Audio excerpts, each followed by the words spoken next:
오늘 함께 읽으실 말씀은 출애굽기 32장 30절부터 35절까지의 말씀입니다. 이튿날 모세가 백성에게 이르되 너희가 큰 죄를 범하였도다. 내가 이제 야훼께로 올라가노니 혹 너희를 위하여 속죄가 될까 하노라 하고 모세가 야훼께로 다시 나아가 여짜오되 슬프도소이다. 이 백성이 자기들을 위하여 금신을 만들어 싸우니 큰 죄를 범하였나이다. 그러나 이제 그들의 죄를 사하시옵소서. 그렇지 아니하시오며 원하건대 주께서 기록하신 책에서 내 이름을 지워버려 주옵소서. 야훼께서 모세에게 이르시되 누구든지 내게 범죄하면 내가 내 책에서 그를 지워버리리라. 이제 가서 내가 내게 말한 곳으로 백성을 인도하라. 내 사자가 내 앞서 가리라. 그러나 내가 보응할 날에는 그들의 죄를 보응하리라. 야훼께서 백성을 치시니 이는 그들이 아론이 만든 바 그 송아지를 만들었음이더라. 아멘. 샬롬, 오늘도 말씀을 통해 하나님께 더 가까이 나아가는 하루 보내시길 축복합니다. 저는 오늘 본문 말씀을 통해 모세의 생명을 건 중보기도라는 제목으로 말씀을 묵상해 보기 원합니다. 모세는 80세의 나이에 호렙산에서 하나님의 부르심을 받아 이스라엘 백성들을 출애굽시켰습니다. 대제국 애굽의 바로를 상대로 노예 생활하고 있던 이스라엘 백성들을 출애굽시킨 사건은 한마디로 하나님의 기적으로 가능한 사건이었습니다. 또한 80세의 고령의 모세가 이스라엘 백성들을 이끌어내고 하나님의 기적의 역사를 경험할 수 있었던 것은 모두 모세의 중보기도를 통하여 이룰 수 있었습니다. 모세는 이기의 순간마다 하나님께 부르짖어 기도했습니다. 이스라엘 백성들이 홍해를 건너게 한 것도, 반석에서 물이 터져 나오게 한 것도, 하늘에서 메추라기가 내려오게 한 것도, 끝없는 전투에서 승리하게 한 것도 모두 모세의 중보기도를 통해 이루어졌습니다.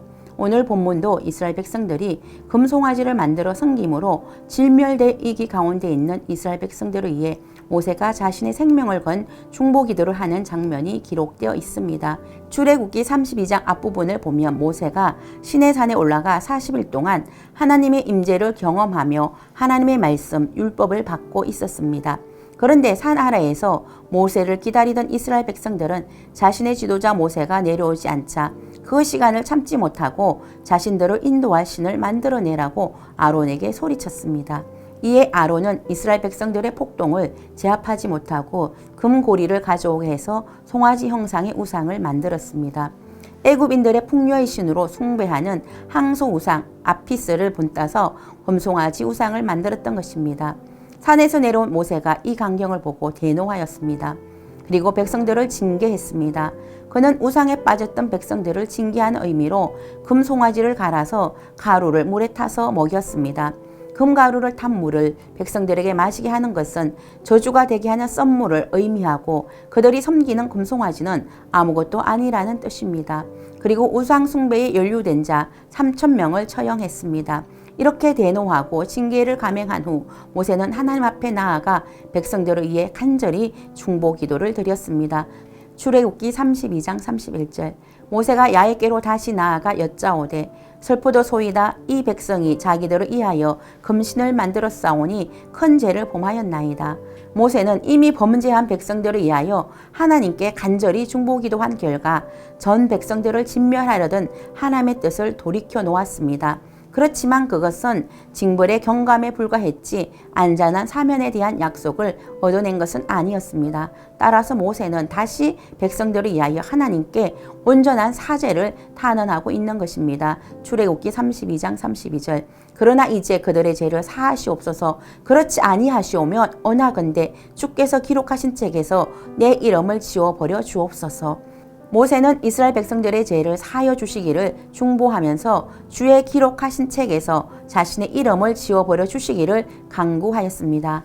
생명책은 하나님 보좌 앞에 놓여있는 명부입니다. 하나님이 택한 백성들의 이름, 즉 영생을 얻을 자들의 이름이 기록되어 있습니다.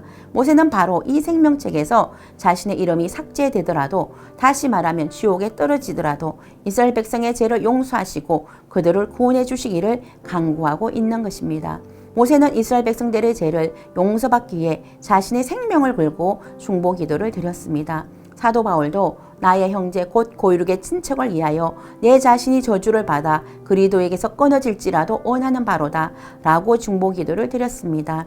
그리고 우리 예수님도 겟세마네 동산에서 이 잔을 내게서 옮기시옵소서. 그러나 나의恩대로 마시옵고 아버지恩대로 하옵소서라고 기도하셨습니다. 모세와 바울 그리고 예수님은 자신의 생명을 걸고 자신의 백성을 구원하기 위해 중보기도를 드렸습니다. 모세의 생명을 건 중보기도로 말미암아 이스라엘의 죄에 대한 당장의 보응은 미루어졌습니다.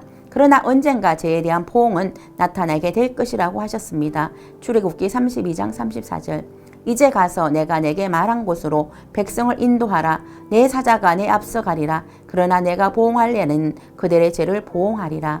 여기서 보응하다는 말은 히브리어로 파카드, 방문하다, 이것을 직역하면 내가 찾는 날에는 그들의 죄를 찾으리라가 됩니다. 한편 파카드에서 계산하다, 때리다, 복수하다 라는 의미도 있습니다. 이 용례대로 번역하면 내가 그들의 죄를 계산하는 날에는 그 죄를 갚으리다 라가 됩니다. 이는 하나님께서 지금은 백성들의 죄를 용서하고 징벌하지 않겠으나 다시 죄를 지으면 훗날 이번의 죄까지 함께 징벌하시겠다는 뜻입니다. 오늘 본문을 통해 모세의 생명을 건 중보기도를 살펴보았습니다. 금송아지 형상의 우상을 만들고 섬긴 죄로 당장에 멸절당할 이스라엘 백성들이 모세의 중보기도로 당장의 보응을 피할 수 있었습니다. 생명을 건 모세의 중보기도를 보면서 과연 우리는 우리의 가족과 친구와 이웃과 북한의 영혼들을 위해 생명을 건 중보기도를 하고 있는지 반성해 봅니다. 모세가 이스라엘 백성들의 죄를 위해 생명을 건 중보기도를 드린 것처럼 우리도 우리의 가족과 친구와 이웃을 위해 하나님을 모르는 영혼들을 위해 간절한 중보기도를 드릴 수 있는 하나님의 자녀가 되기를 원합니다.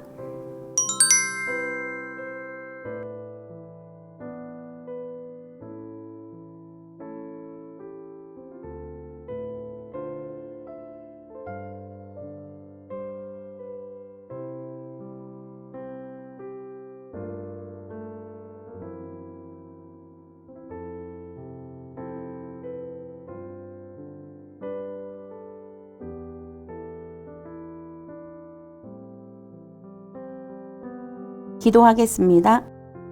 이스라엘 백성들이 금송아지 형상의 우상을 만들어 섬긴 죄로 말미암아 멸절되기에 빠졌지만 모세의 생명을 건 중보기도로 말미암아 그들을 향한 보응이 지연되었습니다.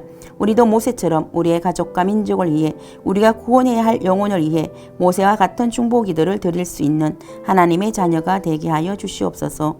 예수님의 이름으로 기도드립니다. 아멘.